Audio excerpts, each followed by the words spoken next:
Hello friends, good morning. നമ്മുടെ Kerala TV സീരിയലിലേക്ക് എല്ലാവർക്കും സ്വാഗതം. അങ്ങനെ നമ്മുടെ ആമി, നീ ആരാണെന്നും നിന്റെ സ്വഭാവം എന്താണെന്നും എല്ലാവർക്കും അറിയാവുന്ന കാര്യമാണ്. അത് എന്റെ നോട്ടത്തിലും പെരുമാറ്റത്തിലൊക്കെ നിന്നോടുണ്ടായിരുന്നു എന്ന് സുധിയോട് പറയുവാട്ടോ. അതുകൊണ്ട് നിങ്ങൾ എന്നെ ഭയക്കേണ്ട കാര്യമൊന്നും ഇല്ലല്ലോ എന്നും ആമി പറയുന്നു. എന്നെ കുറിച്ച് നിങ്ങൾക്ക് രണ്ടുപേർക്കും എന്തോ ഒരു തെറ്റിദ്ധാരണ ഉണ്ടെന്നും ആമി പറയുമ്പോഴത്തേക്കും ശ്രുതിയുടെ ചങ്കിടിക്കാൻ തുടങ്ങി. എന്തോ ഒരു കള്ളക്കളിയുണ്ട്, എന്തോ ഒരു രഹസ്യം നിങ്ങൾ മറച്ചു വെക്കുന്നത് പോലെ എനിക്ക് തോന്നിയിട്ടുണ്ടെന്നും ആമി പറഞ്ഞു. എന്തായാലും കുറച്ച് ദിവസം കൂടി ഞാൻ ഇവിടെ നിന്നിരുന്നെങ്കിൽ പേടിച്ചിട്ട് അവർ തന്നെ ആ സത്യം എന്നോട് തുറന്ന് പറഞ്ഞേനെ എന്നും ആമി പറയുക. അന്നേരം അയ്യോ, അപ്പൊ നീലിമയുടെ ആളല്ലേ ഇവള് എന്നിങ്ങനെ ശ്രുതി മനസ്സിൽ ചിന്തിക്കുക കേട്ടോ. അന്നേരം എന്താണെന്നുള്ളത് പിന്നെ ഞാൻ കണ്ടുപിടിച്ചോളാം എന്ന് സച്ചി അന്നേരം അവിടെ വെച്ച് പറഞ്ഞു. അല്ല, കണ്ടുപിടിക്കാൻ ഇപ്പൊ എന്നാ ഇരിക്കുന്നേ? ഞങ്ങളുടെ ഉള്ളിലെങ്ങും ഒരു രഹസ്യം ഇല്ലെന്നേ. ഇവള് ഞങ്ങൾ രണ്ടുപേരെയും തെറ്റിദ്ധരിച്ചതാണെന്നൊക്കെ പറയുമ്പോൾ ഞങ്ങൾ എന്തിനാ ഇവളെ ഭയക്കുന്നേ? ഒക്കെ ഇവളുടെ തോന്നല. ഇവളെന്തിനാ പെട്ടെന്ന് വന്നത്? എന്തെങ്കിലും കള്ളത്തരം ഉണ്ടോ എന്നൊക്കെ ഞങ്ങൾക്കൊരു സംശയം ഉണ്ടായിരുന്നു. അപ്പോൾ ഇവളുടെ ഉള്ളെടുക്കാൻ വേണ്ടിയാ ഞങ്ങൾ അങ്ങനെയൊക്കെ പെരുമാറിയത് എന്നൊക്കെ പറയുമ്പോൾ രണ്ടുപേരും വീണെടുത്ത് കിടന്ന് ഉരുളല്ലേ. നിങ്ങൾ കൊള്ളാം കേട്ടോ ശ്രുതി. അങ്കിളെ, ഇവരുടെ ഉള്ളിൽ എന്തോ കള്ളത്തരം ഉണ്ടെന്നുള്ളത് ഉറപ്പാണെന്ന് ആമി പറയുമ്പം നീ വിട ആമി, ഇവരുടെ കാര്യം അന്വേഷിക്കാൻ പോയപ്പോ നിനക്ക് അതിനേ നേരം കാണത്തുള്ളൂ എന്ന് പറഞ്ഞു അച്ഛൻ. ശ്രുതി, നീ മലേഷ്യയിലാണ് വളർന്നതെന്നുള്ളത് സത്യമാണോ? പുറത്ത് വളർന്നതാണെങ്കിൽ എന്നെയും സച്ചിയും നീ ഇങ്ങനെ സംശയിക്കില്ല. നീ മലേഷ്യ തന്നെയല്ലേ വളർന്നതെന്നൊക്കെ ശ്രുതിയോട് ആമി ചോദിക്കുമ്പം അല്ല, അതിനിപ്പോ എന്തത്ര സംശയം? ശ്രുതി മലേഷ്യ തന്നെയാണ് വളർന്നത്. ഇവരുടെ അച്ഛനെ അവിടുത്തെ വലിയൊരു കോടീശ്വരനാണെന്നൊക്കെ പറഞ്ഞു ശ്രുതി. അതെ, അവിടുത്തെ വലിയ ജയിലിലാണെന്ന് നേരത്തേക്ക് നമ്മുടെ സച്ചി പറഞ്ഞു. ആ, ഞാനിവിടുന്ന് പെട്ടെന്ന് പോകണമെന്ന് ശ്രുതി ആഗ്രഹിച്ചിരുന്നല്ലോ. എന്തായാലും തന്റെ ആഗ്രഹം നടക്കാൻ പോവാണ് കേട്ടോ. ഞാൻ നാളെ ഇവിടെ നിന്ന് പോകുമെന്ന് ആമെ പറയുമ്പോഴത്തേക്കും ശ്രുതിയുടെ നേരത്തേക്ക് പോകുമെന്നും പറഞ്ഞ് ഇങ്ങനെ കാണിക്കുക. പെട്ടെന്ന് എന്തെങ്കിലും ഒരു തീരുമാനം ഇങ്ങനെയൊക്കെ പറഞ്ഞതുകൊണ്ടാണോ എന്ന് രേവതി ചോദിക്കുമ്പോൾ അയ്യോ അല്ല, ഇത് ഞാൻ കുറച്ച് മുന്നേ എടുത്ത തീരുമാനം രേവതി. സച്ചോടും മംഗളിനോടും ഞാനത് പറഞ്ഞതാ. പിന്നെ പെട്ടെന്ന് തന്നെ എനിക്ക് പോകണം. അമീജി കുറച്ചു മുമ്പേ പറഞ്ഞിരുന്നെങ്കിൽ നല്ലൊരു യാത്രയെപ്പെങ്കിലും നൽകായിരുന്നു. ഗംഭീര ഫുഡൊക്കെ ഒരുക്കിയെന്ന് നമ്മുടെ ശ്രീകാന്ത് പറയുമ്പോൾ അതൊന്നും വേണ്ട എൻ്റെ ശ്രീകാന്തെ. ഇവിടുന്ന് എനിക്ക് കിട്ടിയ നല്ല നല്ല മൊമെന്റ്സ് അത് തന്നെ ധാരാളം അല്ലേ എന്ന് ആമി ഇങ്ങനെ നേരെ അവിടെ പറഞ്ഞു. അങ്ങനെ ഇവര് ആമിയെ യാത്രയാക്കുന്ന കാര്യമൊക്കെ പറഞ്ഞുകൊണ്ടിരിക്കുക. അപ്പോൾ നമുക്ക് നാളെ കാണാൻ കേട്ടോ എന്നൊക്കെ പറഞ്ഞു. രേവതി ബാ, എൻ്റെ ഡ്രസ്സൊക്കെ ഒന്ന് പാക്ക് ചെയ്യാൻ സഹായിക്കാൻ പറഞ്ഞു. ആമിയും രേവതിയും കൂടെ അവിടെ നിന്ന് അങ്ങ് പോയി. അപ്പൊ അവർ രണ്ടുപേരും കൂടെ അങ്ങ് പോയി കഴിഞ്ഞപ്പോഴത്തേക്കും എല്ലാവരും പിരിഞ്ഞു പോകുക കേട്ടോ. എന്തൊക്കെയായിരുന്നു ഇവിടെ എന്നും പറഞ്ഞുകൊണ്ട് അച്ഛൻ ദേഷ്യപ്പെട്ടിട്ട് അച്ഛനും അങ്ങ് പോയി. ശ്രുതി ഒഴിവാകാൻ നോക്കിയപ്പോഴത്തേക്കും സച്ചി ചെന്നിട്ട് മോനെ നിന്റെ മുഖമൊന്നും ഞാൻ കാണട്ടെ എന്ന് പറഞ്ഞു. ശ്രുതി അന്നേരം ദയനീയമായിട്ട് ഇങ്ങനെ നോക്കിക്കൊണ്ട് നിൽക്കുക. രണ്ടുപേരും ആകെ തകർന്ന തനിപ്പടമായല്ലേ എന്ന് സച്ചി ഇങ്ങനെ പറയുക. അപ്പോഴത്തേക്കും ശ്രുതി ഇങ്ങനെ ചൂളി നിൽക്കുക, സച്ചിയുടെ മുഖത്ത് പോലും നോക്കാൻ മേലാതെ. സച്ചി നോക്കുമ്പോൾ പല്ലു ഉറപ്പി പിടിച്ച് ഇങ്ങനെ നിൽക്കും, അല്ലാത്തപ്പോൾ അയ്യോ എന്ന് പറഞ്ഞിങ്ങനെ നിൽക്കും. എടോ, വീട്ടിലൊരാൾ വന്നാലെങ്കിൽ നിങ്ങളുടെ തനിനിറം പുറത്തെടുക്കാതിരുന്നൂടെ എന്ന് സച്ചി അന്നേരം ഇവരോട് ചോദിച്ചു. കഷ്ടമാടാ കഷ്ടം എന്നും പറഞ്ഞ് സച്ചി അവിടുന്ന് പോയി. ശ്രുതി എന്നും പറഞ്ഞോണ്ട് ശ്രുതി അവിടുന്ന് അങ്ങ് പോയി. അപ്പൊ രേവതി നിന്നിട്ട് പുഴുങ്ങിയല്ലോ, കുറച്ച് കാലമായിട്ട് നിനക്ക് കഷ്ടകാലമാണല്ലോ എന്ന് ശ്രുതി വന്ന് ശ്രുതിയോട് പറയുമ്പോൾ എനിക്ക് മാത്രമല്ല ശ്രുതിക്കും അതേന്ന് ശ്രുതിയോട് പറയുക. അല്ല, അവള് നീലിമയുടെ ആളാണെന്ന് കരുതി 2-3 ദിവസം ശ്വാസം നേരെ ഒന്ന് എടുക്കാൻ പോലും പറ്റിയില്ല. എന്തായാലും ഇപ്പൊ എനിക്കൊന്ന് സമാധാനമായി എന്ന് ശ്രുതി പറയുമ്പോൾ നമ്മുടെ ഉള്ളിൽ എന്തോ കള്ളത്തരമുണ്ട്, എന്തോ രഹസ്യം ഉണ്ടെന്നൊക്കെ ആമി പറഞ്ഞില്ലായിരുന്നു എന്ന് ശ്രുതി ചോദിക്കുക. സച്ചി അതിന്റെ പിറകെ പോയാൽ നമ്മുടെ ഈ മനസമാധാനം മൊത്തം കെട്ടുപോകും ശ്രുതി, അത് ഉറപ്പാണെന്ന് പറഞ്ഞു. അതിനെക്കുറിച്ചൊക്കെ നമുക്ക് അപ്പം ആലോചിക്കാം. നോക്ക, ഇന്നെങ്കിലും ഒന്ന് മനസമാധാനത്തോടെ കിടന്ന് ഉറങ്ങിക്കോട്ടെ ശ്രുതി. നീ ചുമ്മാ വെറുതെ ഓരോന്ന് പറഞ്ഞ് മനുഷ്യനെ പേടിപ്പിക്കരുത് കേട്ടോ എന്ന് പറഞ്ഞ് ശ്രുതി പോയി കിടക്കുക. ശ്രുതി ഇങ്ങനെ ആലോചിച്ച് നിൽക്കുന്നു. ഇത് കഴിഞ്ഞ് പിന്നെ ആമി പെട്ടിയും കിടക്കയൊക്കെ റെഡിയാക്കി യാത്ര പറഞ്ഞ് അവിടെ നിൽക്കുക. അപ്പൊ രേവതി ഞാൻ ഇറങ്ങട്ടെ എന്ന് പറഞ്ഞു. സന്തോഷകരമായ കുറെ ദിവസങ്ങൾ സമ്മാനിച്ചതിന് താങ്ക്സ് ഒക്കെ പറഞ്ഞു. എനിക്ക് അത്ര വലിയ സന്തോഷമൊന്നും ഇല്ല എന്ന് രേവതി അന്നേരം ആമിയോട് പറയുക. അപ്പൊ അതെന്ത് പറ്റിയെന്ന് ചോദിച്ചു. അത് പിന്നെ ആമി, ഞാൻ പ്രതീക്ഷിച്ചിരുന്നു നീ എന്നോട് ആ കാര്യം പറയുമെന്ന്. പക്ഷേ അപ്പോ വിഷമായോ എന്ന് ആമി ചോദിക്കാട്ടോ. വിഷമമുണ്ട് എന്ന് രേവതി പറയുന്നു ആമിയോട്. അറിയാനുള്ള ആഗ്രഹം കൊണ്ടല്ലേ ഞാനത് ചോദിച്ചേ. അത് പറയാൻ ഇനിയും സമയമില്ലേ ആമി എന്ന് രേവതി ചോദിക്കും ആമിയോടെ. എന്നോടൊന്ന് പറയാം ആമി എന്ന് പറയുമ്പോഴത്തേക്ക് നമ്മുടെ ആമിക്ക് വിഷമായി. ആമി, സച്ചേട്ടന്റെ ജീവിതത്തിൽ അന്ന് സംഭവിച്ചത് എന്താണെന്ന് ഒന്ന് പറ. എന്റെ സച്ചേട്ടൻ എന്താ സംഭവിച്ചത്? ആമി എന്നോടത് പറഞ്ഞില്ലെങ്കിൽ ഈ ജന്മം ഞാനത് അറിയില്ല എന്ന് രേവതി പറയുക. ആരും എന്നോട് പറയില്ല. അതൊരു വലിയ വിഷമമായിട്ട് എൻ്റെ ഉള്ളിൽ തന്നെ എന്നും ഇങ്ങനെ ഉണ്ടാവുകയും ചെയ്യുമെന്ന കാര്യമൊക്കെ രേവതി ഇങ്ങനെ ആമിയോട് പറയുന്നു. ഇവിടെ ഇറങ്ങുന്നതിന് മുൻപ് ആമി അതെന്നോടൊന്ന് പറയാം പറഞ്ഞു. രേവതി വീണ്ടും വീണ്ടും കാല് പിടിക്കുക ആമിയുടെ. അന്നേരം രേവതി, നിന്നോടെല്ലാം ഷെയർ ചെയ്യുന്ന സച്ചി ഇത് മാത്രം നിന്നോട് പറഞ്ഞിട്ടില്ല. അതിന് തക്കതായ കാരണം എന്തായാലും ഉണ്ടാകും. അപ്പോ സ്വന്തം ഭാര്യയോട് അവൻ പറയാത്ത ആ രഹസ്യം ഞാനായിട്ട് എന്തിനാ പറയുന്നേ?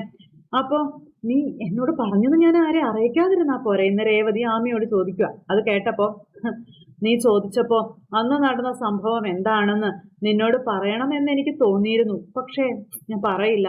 പിന്നീട് ആലോചിച്ചപ്പോ സച്ചിയാണ് ശരിയെന്ന് എനിക്ക് തോന്നിയെന്ന് പറഞ്ഞു. ഞാനായിട്ട് അതൊരിക്കലും പറയില്ല.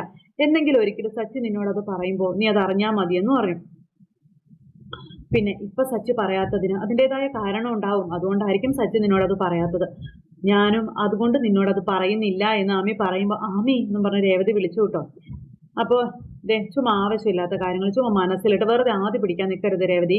ദേ നോക്ക്, ഇങ്ങനെ ഒരാളെ നിങ്ങളുടെ ജീവിതത്തിൽ വന്നിട്ടില്ല എന്ന് തന്നെ നിങ്ങളങ്ങ് കരുതിക്കോളാനൊക്കെ പറഞ്ഞു. അതൊക്കെ അങ്ങ് മാറൂന്നേ, നീ ധൈര്യമായിട്ടിരിക്കുക, സന്തോഷമായിട്ടിരിക്കാനൊക്കെ പറഞ്ഞു ആമി അങ്ങനെ യാത്ര പറഞ്ഞു.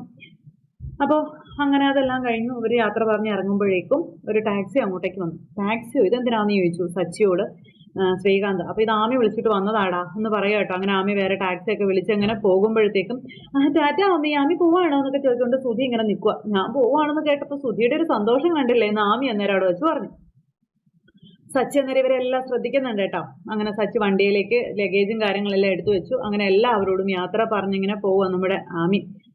അപ്പോൾ എൻ്റെ ജീവിതത്തിലെ ഏറ്റവും വലിയ സന്തോഷം അല്ലെങ്കിൽ ഏറ്റവും വലിയ സമ്മാനം എന്ന് പറയുന്നത് നമ്മുടെ പഴയ ഓർമ്മകളാണ് അങ്കിളേ എന്നൊക്കെ ഇങ്ങനെ ആമി പറയുക കേട്ടോ. അതിനോളം വിലപ്പെട്ടത് വേറെ ഒന്നും എൻ്റെ ജീവിതത്തിൽ ഞാൻ കരുതുന്നില്ല, ഉണ്ടായിട്ടില്ല. അതുകൊണ്ട് എവിടെ ചെന്നാലും സച്ചിയെയും അങ്കിളിനെയും ഒക്കെ ഞാൻ എപ്പോഴും ഓർക്കുമെന്നൊക്കെയുള്ള കാര്യങ്ങൾ നമ്മുടെ ആമി ഇങ്ങനെ അച്ഛനോട് പറയാം. അപ്പോൾ മോള് പോവാണല്ലോ എന്ന് കേട്ടപ്പോൾ ചെറിയൊരു വിഷമം തോന്നി. അത് ഒരു പെൺകുട്ടിയെ കൂടി തരാത്തതിൽ എന്നൊക്കെ ഇങ്ങനെ നമ്മുടെ അച്ഛൻ പറയും കേട്ടോ. പിന്നീട് എപ്പോഴോ മോള് ജീവിതത്തിലേക്ക് വന്നപ്പോൾ ആ ഒരു കുറവ് ഞാൻ അറിഞ്ഞിരുന്നില്ല എന്ന കാര്യങ്ങളൊക്കെ പറയാം. അപ്പം അച്ഛൻ മോളായിട്ട് തന്നെ ആമിയെ കാണുന്നതെന്ന് പറഞ്ഞു. മോള് ഞങ്ങൾക്ക് തന്നെ ഈ സ്നേഹം ഉണ്ടല്ലോ, അത് വിലമതിക്കാനാവാത്തതാണെന്നൊക്കെ പറഞ്ഞു. അപ്പോൾ അന്നത്തെ ആ എൻ്റെ കുഞ്ഞെനിക്ക് തന്ന സ്നേഹം അത് വീണ്ടും എനിക്ക് തിരിച്ചു കിട്ടി, കുറച്ച് ദിവസമാണെങ്കിൽ പോലും എന്ന് ആമിയോട് ഇങ്ങനെ നമ്മുടെ രവിയേട്ടൻ പറയുക. അപ്പോൾ ഇതൊക്കെ കണ്ടപ്പോൾ രേവതിയുടെ കണ്ണ് നിറഞ്ഞു. എപ്പോഴും കാണണമെന്നും വിളിക്കണം എന്നൊന്നും ഇല്ല, പക്ഷേ ഓർമ്മകൾ നശിക്കാത്തിടത്തോളം കാലം നമ്മൾ എന്നും ഇങ്ങനെ ഉണ്ടാവുമെന്നൊക്കെ പറയാം. അപ്പോൾ എല്ലാവരും ഒരു ദിവസം ഒരുമിച്ച് അങ്ങോട്ടേക്കൊക്കെ ഒന്ന് വാ കേട്ടോ എന്ന് പറഞ്ഞു. അങ്ങനെ രേവതിയോട് യാത്ര പറഞ്ഞ് നമ്മുടെ ആമി ഇറങ്ങാൻ തുടങ്ങുന്നു. അപ്പോൾ ആമി എന്ന് പറഞ്ഞ് വിളിച്ചു. ലോകത്ത് ഭർത്താവിന്റെ സ്നേഹം അനുഭവിക്കാൻ അപൂർവമായി കിട്ടുന്ന ഒരു യോഗമുണ്ട്. ആ യോഗം കിട്ടിയവളാണ് നീ. നീ എൻ്റെ സച്ചിയുടെ ഭാര്യയല്ലേ എന്നൊക്കെ ഇങ്ങനെ ആമി പറയുവാട്ടെ രേവതിയോട്. അങ്ങനെ അതെല്ലാം പറഞ്ഞ് ഇവർ അങ്ങോട്ടും ഇങ്ങോട്ടും സംസാരിച്ചു. അതിനുശേഷം ഓരോരുത്തരോടായിട്ട് നമ്മുടെ ആമി യാത്ര പറയും. അപ്പോൾ അങ്ങനെ സച്ചിയുടെ അരികിലേക്ക് വന്നു. നീയുമായിട്ടുള്ള എൻ്റെ ഓരോ ഓർമ്മകളും എനിക്ക് നല്ല ഓർമ്മകളാണ് സച്ചി, ഇപ്പോഴും അത് അങ്ങനെ തന്നെയാ സച്ചി എന്നൊക്കെ ആമി പറയുക കേട്ടോ. മതിമറന്ന് സന്തോഷിച്ച ദിവസങ്ങളായിരുന്നു ഈ കടന്നു പോയതൊക്കെ എന്ന് ആമി ഇങ്ങനെ സച്ചിയോട് പറയുന്നു. ഒന്ന് പോയാൽ മതിയായിരുന്നു എന്ന് പറഞ്ഞ ശ്രുതിയും അതുപോലെ ശ്രുതിയും നിൽക്കുന്നത്. അപ്പോൾ കാനഡയിൽ എനിക്ക് ഒരുപാട് ഫ്രണ്ട്സൊക്കെ ഉണ്ട്, എന്തിന് അടിച്ചു പൊളിക്കാൻ ഒരുപാട് ആൾക്കാരുണ്ട്.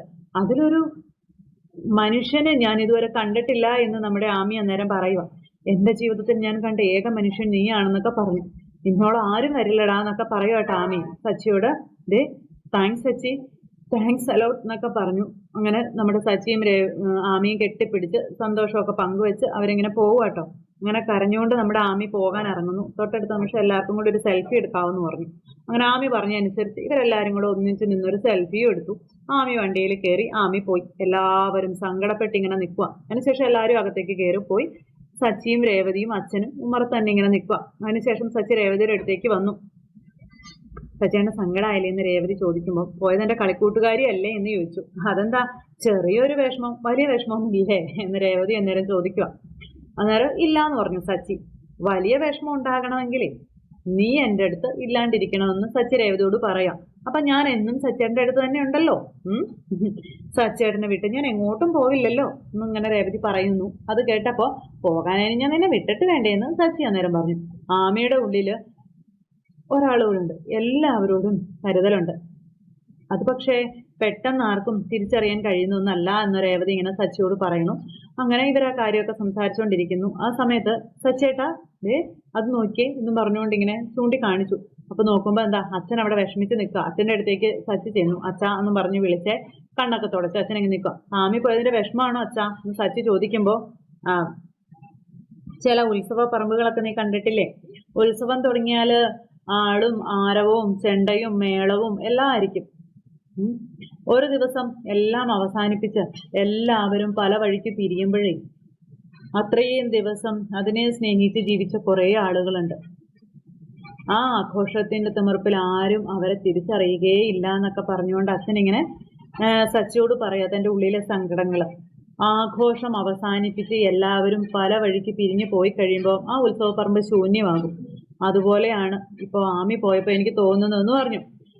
എന്തായാലും ഒരുപാട് സങ്കടമൊന്നും വേണ്ട കേട്ടോ, ഈ കൊച്ചു മനസ്സതൊന്നും താങ്ങില്ല കേട്ടോ എന്നൊക്കെ പറയുവാണ് നമ്മുടെ സച്ചി. ഞാനും രേവതിയും പിന്നെ എന്തിനാ എൻ്റെ അച്ഛന്, എൻ്റെ പൊന്നു മോനിങ് വന്നേ, ഈ അച്ഛനെ എല്ലാം മാറ്റി തരാമെന്ന് പറഞ്ഞ സച്ചി ഉന്തി തള്ളി കൊണ്ടുപോകും അച്ഛനെ. അത് കഴിഞ്ഞപ്പോൾ മല പോലെ വന്നതങ്ങ് പോയല്ലേ ശ്രുതിയെന്ന് ശ്രുതി ചോദിക്കുമ്പോൾ മല പോലെയല്ല, നമ്മൾ മലയായി കണ്ടു ഭയന്നതാണെന്ന് ശ്രുതിയോട് പറയാം. തുടക്കം വിട്ടതേ ശ്രുതിയാകട്ടോ. ഒരു നിമിഷം ശ്രുതി ഒരു മണ്ടനാണെന്നുള്ള കാര്യം ഞാനങ്ങ് മറന്നുപോയെന്ന് ശ്രുതിയോട് പറയണം. ആമി നീലിമയുടെ ആളാണെന്ന് പറഞ്ഞതേ ഞാനങ്ങ് വിശ്വസിച്ചു പോയി എന്ന് പറയുമ്പം വേണ്ട വേണ്ട വേണ്ട, 7 ഡിഗ്രിയും അതും ഈ തല കൊണ്ട് തന്നെ നേടിയതാ, മണ്ടനെന്ന് മാത്രം എന്നെ പറയരുത് കേട്ടോ എന്ന് ശ്രുതി ഇങ്ങനെ പറഞ്ഞിട്ട് ആമയുടെ നോട്ടവും ഭാവവും ഒക്കെ അങ്ങനെ തന്നെ ആയിരുന്നു. പിന്നെ അവൾ വന്നതോ അങ്ങ് കാനഡയിൽ നിന്ന്, പിന്നെ എങ്ങനെ നമ്മൾ സംശയിക്കാതിരിക്കും? അവൾക്ക് ശ്രുതിയെ ചെറുപ്പം മുതലേ ഇഷ്ടമല്ല, അതുകൊണ്ടാ അങ്ങനെ നോക്കിയത് എന്ന് പറയണം. ശ്രുതിക്കാണെങ്കിൽ അവൾ ഓർമ്മ പോലും ഉണ്ടായിരുന്നില്ല. ചുമ്മാ നമ്മുടെ കുറച്ച് ദിവസം കളയാനായിട്ട് ബ്യൂട്ടി പാർലർ ഷോറൂമിലൊന്നും പോകാൻ പോലും പറ്റിയില്ല എന്നൊക്കെ പറയുമ്പോൾ എന്തായാലും നമ്മൾ ഭയന്നത് പോലെയൊന്നും സംഭവിച്ചില്ലല്ലോ, അത്രയും സമാധാനം എന്നൊക്കെ പറഞ്ഞ് ആശാൻ ഇങ്ങനെ നിൽക്കുവാട്ടോ. എവിടുന്നോ അവൾ ആളെ ഇറക്കം വിടും എന്നൊക്കെ പറഞ്ഞിരുന്നല്ലോ. ഒരാള് തീക്കൊള്ളിയായിട്ട് നമുക്ക് ചുറ്റിനും നടക്കുന്നുണ്ടെന്ന് പറഞ്ഞല്ലോ, എന്നിട്ട് ആ ആളെവിടെ, ആരാ അയാള് എന്നൊക്കെ ചോദിച്ച് ശ്രുതി നിൽക്കുമ്പോ ശ്രുതി അവള് നമ്മളെ ചുമ്മാ പേടിപ്പിക്കാൻ വേണ്ടി പറഞ്ഞതല്ലേ, ശ്രുതി എന്തിനാ അതൊക്കെ കണക്കാക്കുന്നത്? നമ്മൾ ആമിയാണെന്ന് വെറുതെ തെറ്റിദ്ധരിച്ചതാന്നേ. അല്ല നീലും ഇപ്പൊ വിളിക്കുന്നില്ലല്ലോ, അവള് മരിച്ചുപോയോ എന്ന് ശ്രുതിയോട് ചോദിക്കുമ്പം എന്തോ ഒരു പ്രശ്നമുണ്ട്, അല്ലെങ്കിൽ അവള് വിളിക്കാതിരിക്കില്ല എന്ന കാര്യമൊക്കെ പറഞ്ഞ് ശ്രുതി ഇനിയിപ്പോ എന്തെങ്കിലും പ്രശ്നത്തിന്റെ പേരിൽ പോലീസ് അറസ്റ്റ് ചെയ്തോ അതോ ജയിലിൽ എങ്ങാനും പോയി കാണുമോ? അല്ല കയ്യിലിരിപ്പ് അങ്ങനെയൊക്കെ ആണല്ലോ, അതുകൊണ്ട് ജയിലിൽ പോയ പിന്നെ സമാധാനമായി, കുറച്ചു കാലത്തേക്ക് പിന്നെ അവളുടെ ശല്യമൊന്നും ഉണ്ടാവത്തില്ലല്ലോ എന്ന് പറയുമ്പോൾ അല്ല നമുക്കുള്ളിൽ എന്തോ രഹസ്യം ഉണ്ട് എന്ന് ആമി പറഞ്ഞിരുന്നല്ലോ, സച്ചി അതും അന്വേഷിച്ച് അതിന്റെ പുറകെ നടക്കാതിരുന്നാൽ അത്രയും സമാധാനം എന്നൊക്കെ പറഞ്ഞ് ചേട്ടൻ ഇങ്ങനെ ടെൻഷൻ ആകുമ്പോൾ ഞാൻ പറഞ്ഞില്ലേ ശ്രുതി, എല്ലാം വരുന്നിടത്ത് വെച്ച് നമുക്ക് കാണാമെന്ന് ധൈര്യമായിട്ട് ഇരിക്കാൻ പറഞ്ഞ് സമാധാനിപ്പിക്കുവാണ്. അന്നേരം അതെ എനിക്കെന്നാ പേടി, എനിക്കൊരു പേടിയും ഇല്ല, വരുന്നിടത്ത് വെച്ചത് കാണും, ഞാൻ കാണാം എന്നൊക്കെ പറഞ്ഞുകൊണ്ട് ഇങ്ങനെ നിൽക്കുക ശ്രുതി. അതൊക്കെ കഴിഞ്ഞിട്ട് നമ്മുടെ രേവതി അവിടെ ഇരുന്ന് ഇങ്ങനെ ചായ കുടിക്കുക. രേവതി ചായ കുടിക്കുന്ന സമയത്ത് നമ്മുടെ സച്ചി അങ്ങോട്ടേക്ക് വന്നു. എന്നാലും ഒരു നിമിഷത്തേക്ക് ഇതൊന്നും വിശ്വസിക്കാൻ കഴിയാതെ തരിച്ച് ഞാൻ നിന്നുപോയി എന്നും പറഞ്ഞു. ആമി വന്നപ്പോൾ മറന്നുപോയ ചില കാര്യങ്ങളൊക്കെ ഉണ്ട് സച്ചിയേട്ടാ എന്ന് രേവതി പറഞ്ഞു. അപ്പൊ എന്താ അതെന്ന് രേവതി സച്ചിയോട് ചോദിക്കുമ്പോൾ രേവതി അത് പറയാനായിട്ട് തുടങ്ങുന്നിടത്ത് ഇന്നത്തെ നമ്മുടെ കഥ അവസാനിച്ചു. അപ്പൊ എല്ലാവരും കാത്തിരുന്ന് കാണണോട്ടോ. എല്ലാവർക്കും നല്ലൊരു ദിവസം ആശംസിക്കുകയാണ്. എല്ലാവരും തരും സപ്പോർട്ടിനും സ്നേഹത്തിനും ഒത്തിരി നന്ദി ഹൃദയത്തിന്റെ ഭാഷയിൽ അറിയിക്കുകയാണ്. അടുത്ത സൂപ്പർ ഹിറ്റ് കഥയുമായി കാണാമെന്നുള്ള പ്രതീക്ഷയോടെ എല്ലാവർക്കും ടാറ്റാ.